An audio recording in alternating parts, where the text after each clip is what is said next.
Nous allons découvrir à présent la gestion des listes dans InDesign, que celles-ci soient numérotées ou à puce. Pour cela, nous allons ouvrir un document. Situé dans le dossier Le Texte, nous allons choisir Gestion de texte 6. Voilà notre document. Nous allons à présent nous positionner sur la page 6 de ce document, ici. Et nous allons prendre la loupe pour zoomer sur une partie de cette page. Voilà. Nous allons sélectionner l'outil texte et nous allons choisir de mettre en surbrillance différents paragraphes, comme ceci. Nous voulons appliquer à ces différents paragraphes un principe de liste. Pour cela, nous nous rendons ici dans la barre de contrôle de paragraphe et nous avons ici deux boutons. Le premier bouton nous permet d'appliquer une liste à puce. Le second bouton nous permet d'appliquer une liste numérotée. Les deux boutons nous permettent d'appliquer des paramétrages prédéfinis. Nous constatons ici que le texte est décalé. Le réglage de ce retrait a été fait de manière automatique. Pour régler automatiquement les retraits de texte ou régler le comportement de la numérotation, nous allons passer par le menu local de la barre de contrôle de paragraphe et nous allons choisir ici puce et numérotation. Une boîte de dialogue va apparaître à l'écran.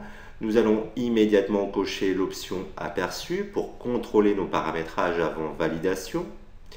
Ici, nous avons la possibilité de choisir le type de liste, donc soit une liste numérotée ou une liste à puce. Nous allons rester sur numéro.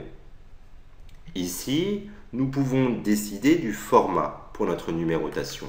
Plusieurs formats sont disponibles. Ici, dans la zone numéro, nous pouvons jouer sur la symbolique de la numérotation. Ici, notre numéro est associé à un point. Eh bien, je vais choisir ici de remplacer le point par un slash. Automatiquement, nous aurons donc un slash qui va apparaître à droite de chacun des numéros. Ici, nous avons la possibilité, par la zone mode, de définir le numéro de départ de notre liste numérotée. Je vais donc choisir de commencer ma liste par le numéro 4. Voilà. Nous constatons ici que la numérotation ne s'incrémente pas automatiquement.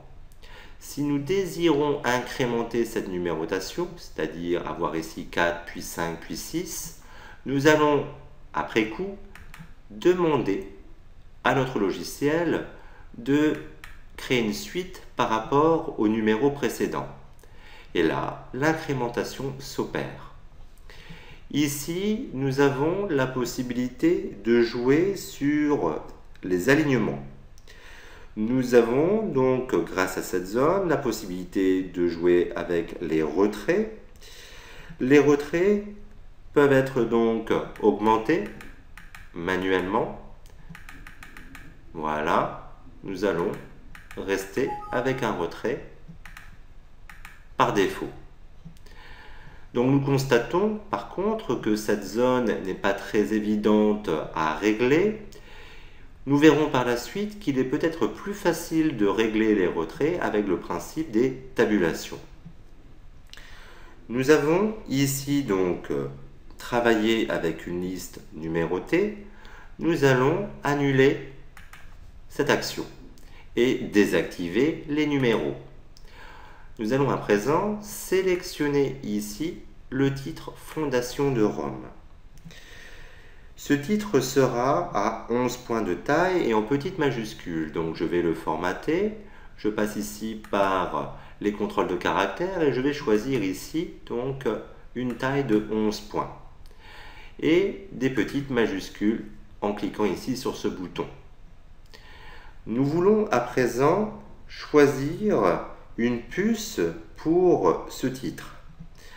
Pour cela, nous allons donc passer par les contrôles de paragraphe et par le menu local de cette barre de contrôle.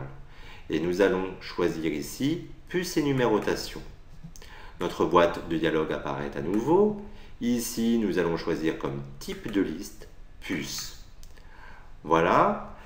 Nous constatons ici qu'un certain nombre de puces sont proposées par défaut. Il est tout à fait possible d'ajouter de nouvelles puces en cliquant sur ce bouton. Donc nous allons choisir une puce qui est située dans la police Wingdings. Je déroule ici donc la liste déroulante famille de police et je vais choisir donc la famille Wingdings. Voilà. Nous avons ici donc un certain nombre de puces de caractères visuels. Nous allons choisir comme caractère celui-ci et nous allons l'ajouter. Voilà, il figure déjà, je vais choisir un autre caractère. Voilà, et je valide. Automatiquement, donc, le caractère s'inscrit ici dans cette banque de puces. Je choisis celui-ci. Et nous avons ici donc notre puce qui s'applique à notre texte. Nous avons la possibilité ici donc de régler le comportement donc du texte par rapport à la puce. Nous allons choisir une valeur de 7 mm à gauche et de -7 en retrait de première ligne pour obtenir un bon résultat. Voilà, nous avons donc formaté notre texte, nous allons valider. Ce texte, nous allons appliquer une couleur. Nous allons passer par le nuancier et nous allons choisir ici cette couleur. Nous constatons qu'automatiquement, la couleur que l'on applique à notre texte s'applique également à notre puce.